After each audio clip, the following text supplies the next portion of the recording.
चहाचे मळे. आता थोड्या वेळाने तुम्हाला दोन्ही साईडला चहाचे मळे सुरू होतील.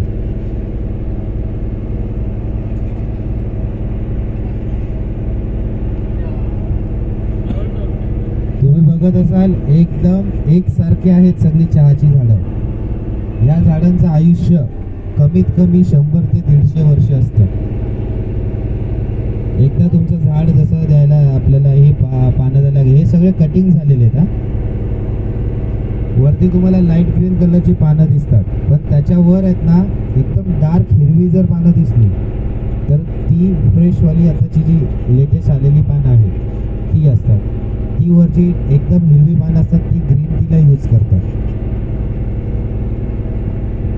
आणि हे सगळे मशीन कट आहेत. हाताने वेचायची चहा वेगळी असते, ही मशीन कट चहा आहे. म्हणजे कैचीने किंवा मशीनने कट करून कापून घेतात ते.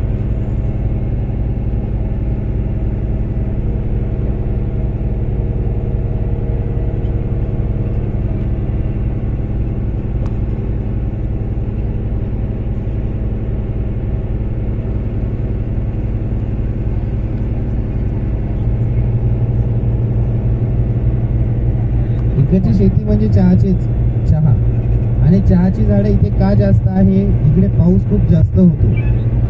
पाऊस जास्त होण्यामुळे चहाच्या झाडांची जी मुळं आहेत ना माती धरून ठेवतात, सोडत नाही. त्या चहाच्या झाडांमुळे लँडस्लायडिंग होत नाही.